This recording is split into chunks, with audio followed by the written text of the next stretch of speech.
So obviously I showed Tony a bit of the Dark Side of the Ring episode because I thought that'd be the best way to show you why they did it and what it's about and that sort of thing. But how did you kind of find the documentary? Obviously I'll tell you a bit more what happens in reaction to that as well, but did you kind of understand why it's so infamous and why it's become such a worldwide / talked about thing in the world of wrestling? Yeah, no, the video was really good.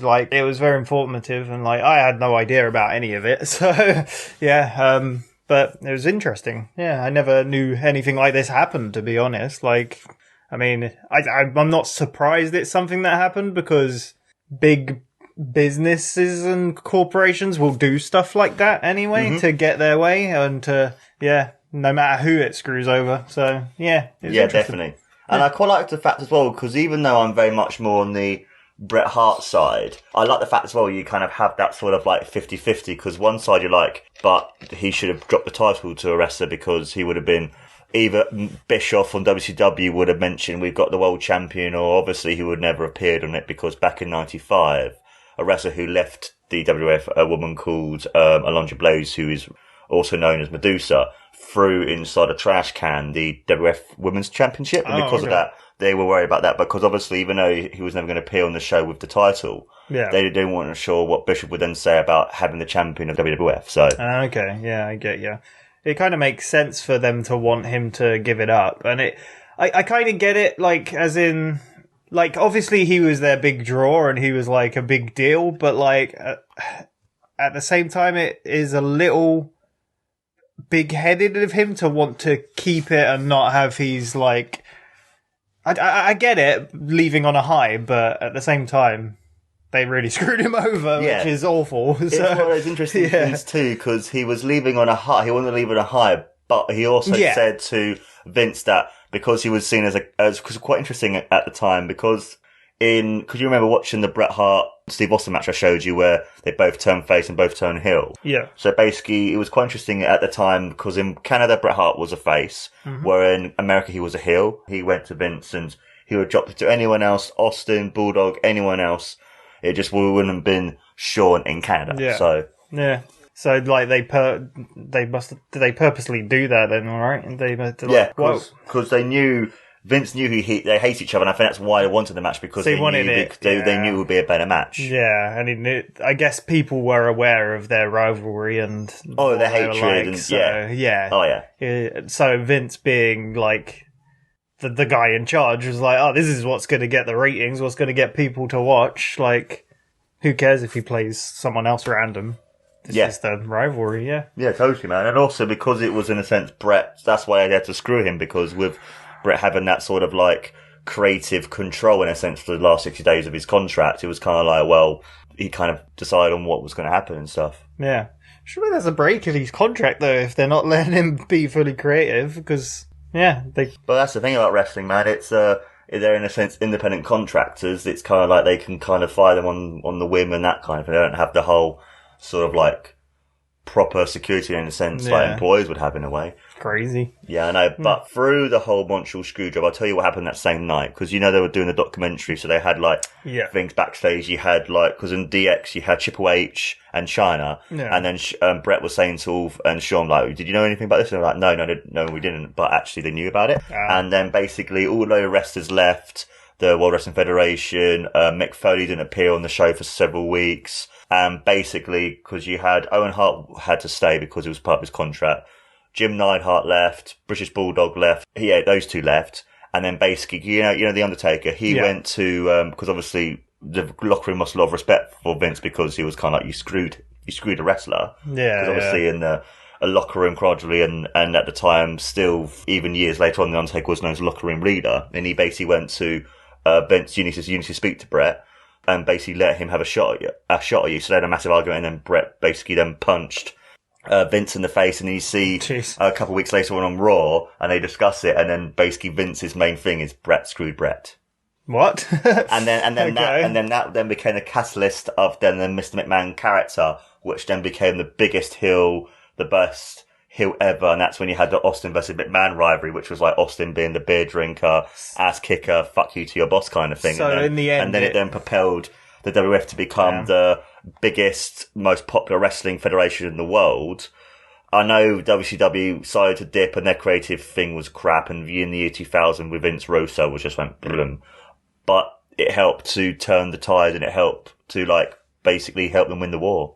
So Vince basically that's awful. So it all worked in his favor in the end. It all because it was real and the fans hated him, which then helped him become a even better heel. And then and then years later on, because obviously at the time as well, Brett hated all of them, wouldn't speak to them, and then back in '99, God rest his soul, Owen Hart passed away. Obviously, they had the funeral, so him and Vince had a little chat, and then Brett had a career-ending injury in the ring against Bill Goldberg, and then in 2000, and I think 2 or 3, had a stroke, and then he went into the Hall of Fame, and then in 2010, he then came back to the WWE, had a match against Vince McMahon at WrestleMania, and then was able to make amends with Shawn Michaels. Really? So years later on, it kind of it all became full circle. But can you, in a sense, see, obviously, hearing about obviously what happened, just how much the legacy has become of this thing, and. That's just so crazy, that in the end they all kind of made... I was going to ask, did Vince ever... Because in the video we watched, you didn't get anything from Vince, so I was wondering if he ever spoke about it, or... He did on different interviews. He did an interview where he mentioned on that at the time where he went...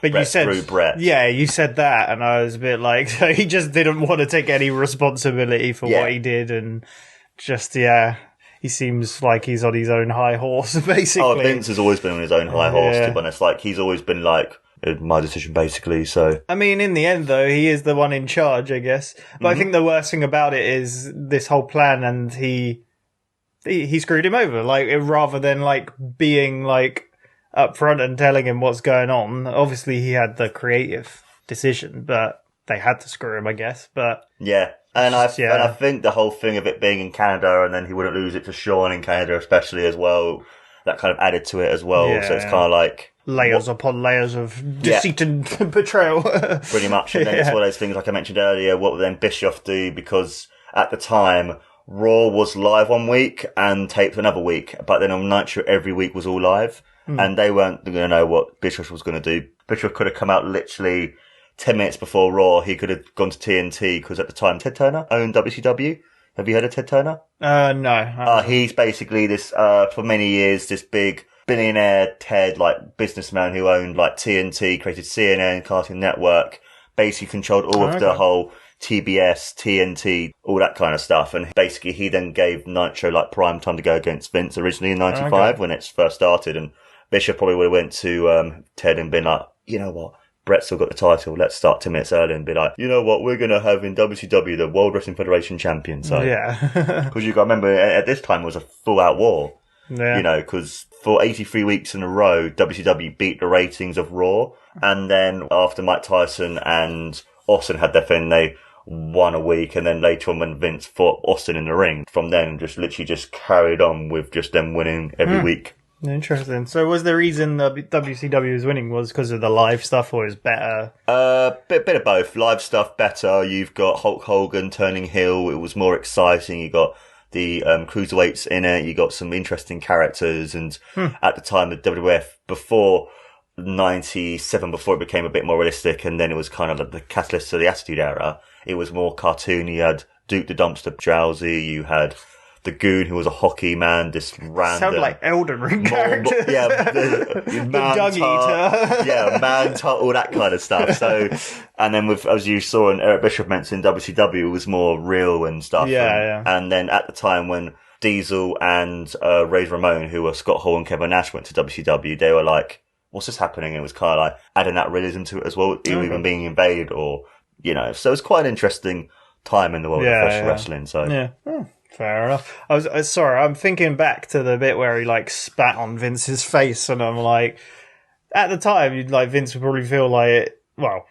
maybe not expecting it, but that again works in his favor because people are going to be talking about it, and it's insane to think about.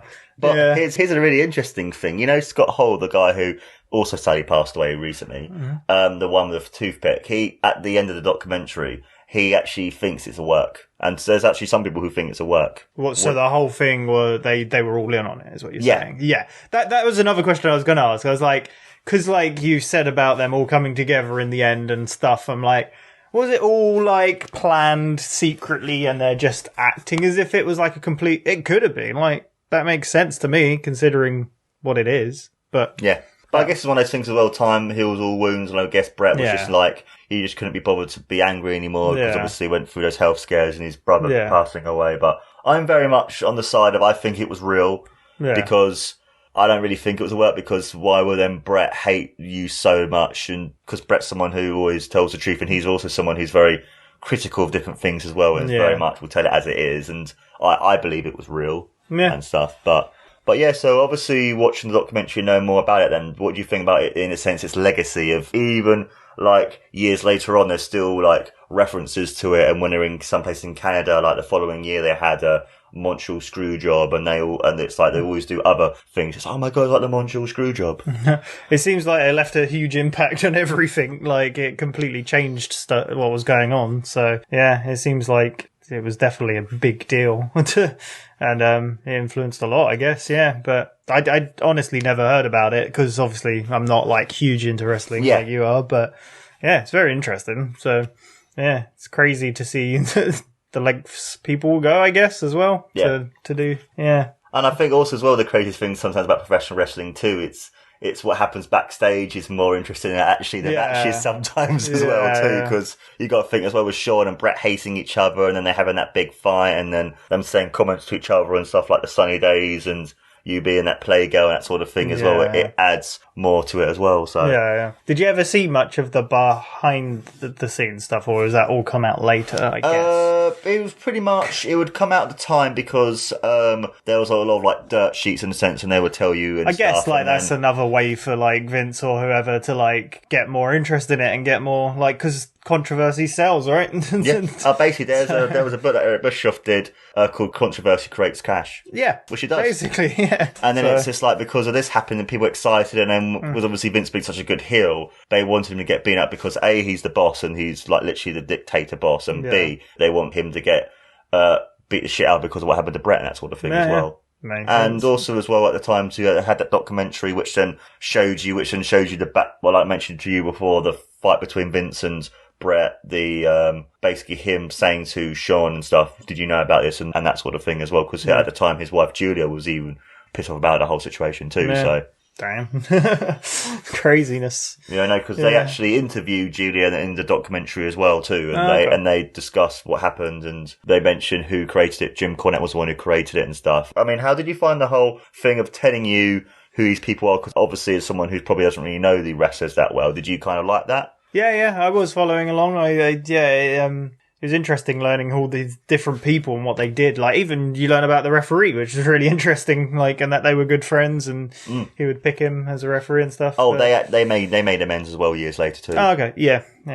Because for many years they used to chant "You screw Brett" to L, and then whenever we went to Montreal, they would just boo Shawn Michaels as well. Oh, really? Well, I'm not surprised. Yeah, so completely not surprised. But I mean, what about the, like, obviously the documentary itself, and so, because the documentary's made in a sense for both a non-wrestling fan as well as a wrestling fan. Like, would it be something that you might potentially watch in the future? Because you might have found like maybe other interesting stories. Because this is all about like the more darker side of the ring. We've got like mentions about wrestlers, and there's another wrestler called Dino Bravo who ended up being part of the mafia, and they think the mafia might have killed him. And there was another one about the story of Chris Benoit, about how the double murder suicide thing, and how basically after he died because of all the steroids and all the shots to the head and stuff, that who then killed is himself, his wife and his child. Jesus. And it's just like all about that, and you got the whole thing about Owen Hart, about how he said he passed away, and then a story about that and stuff. And it's a really interesting, but also quite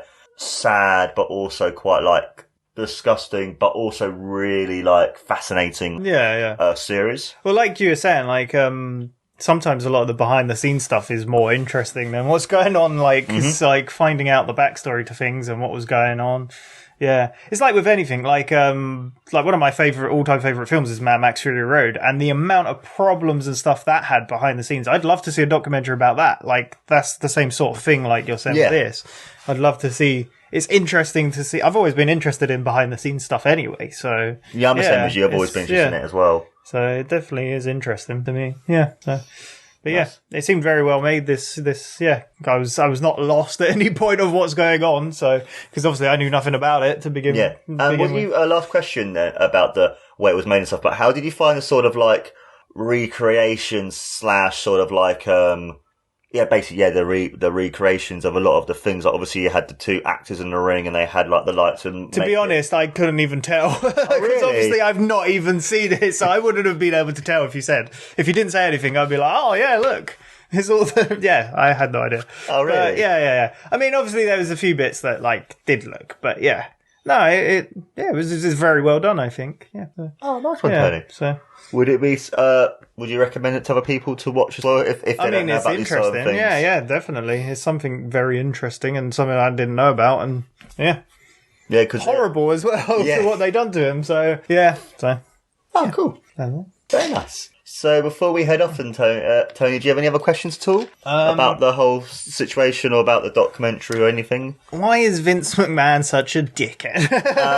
Many reasons, Tony. Many reasons indeed. Okay. Which I won't say here because it will be an hour-long episode. But it's Vince McMahon is one of those annoying people. Because as much as he's done for the wrestling business and how much I thank him because without him I wouldn't be a wrestling fan, but then again it could have been someone else. But he's a massive dickhead though. It's like the sort of scummy stuff, especially the things that have been coming out recently and that sort of thing as well. I think like we said though, like him doing this basically helped in the long run, didn't it? It caused a lot of good things to come from it, I guess. Good in quotation marks, but so... I don't know. I don't know either, so... I wouldn't want to beat him. No, I don't want to beat him. I mean, I wouldn't mind the money, but I wouldn't want to beat him. No. Yeah, so yeah. So before we head off, and Tony, anything you want to plug at all? Like, obviously you got any upcoming videos happening on What Our Movie, etc.? We mentioned What Our Movie. It's me and Claire do reactions to TV shows, mostly ones she's not seen at the moment, and I have seen. But that's because when we started it, she couldn't pick any. She couldn't pick she couldn't choose any shows for me to watch, but eventually we'll watch stuff I haven't seen. So. That's cool, because I think my favourite thing is watching some stuff that I've seen before, and now my favourite bit is just seeing Claire's reaction, because then it's like you're watching a completely and utterly new person watch it, and it's just like, oh my god, they're getting as excited as we did and stuff, you know. One of my favourite bits in the latest Mr. Robot episode, it started and instantly Claire was like, what the fuck is going on now? And I just could not stop laughing. It's so funny. But one of my favourite bits is seeing, because I obviously saw the Mandalorian way before you did. I wasn't going to say anything. Yeah, because I've seeing yours and hers reaction to Luke. Spoilers. Luke Skywalker appearing on the skin. I was like, oh my god, yes, excited as much as I was. I was actually tearing up whilst watching that bit as well. Yeah, that's why I like reactions. Like, some people complain about them, but I put a lot of effort into them. We do a lot of discussing and reviewing, so there we go. But there's videos coming as quick as I can edit them. And Tony edit them very, very quickly. As fast as I can. And we also do How Do You Game as well. Yeah. We've recently been playing online First Class Trouble. First Class Trouble, I don't remember. I've recorded a bunch of Fall Guys. I can't remember if I've... Was it the one that we won? Is that one coming up soon? I'm not sure. But we played a lot. So, and we're hoping to play some more Crash Twinsanity, the longest series ever made. We started 10 years ago. And it will never end. It's like a never-ending, basically, in bottom, they were doing this, like, joke. It's like never-ending Let's Play. It's become a never-ending, it's the Bermuda Triangle of Let's Play. Yeah, there you go. Never ends, so. Well, there you go. Yeah. So, guys, that was No Wrestling. Don't forget to like, follow, and subscribe to all of us on all the social medias, podcast networks, and YouTube, too. This has been your hosts, the amazing Loser Quest, gotta be, Loser Quest himself, Tony. Bye-bye. This has been Mark. And don't forget, guys, to take care and always remember... I knew you were going to do that, and I'm like, I don't know what to say. Brett screwed Brett.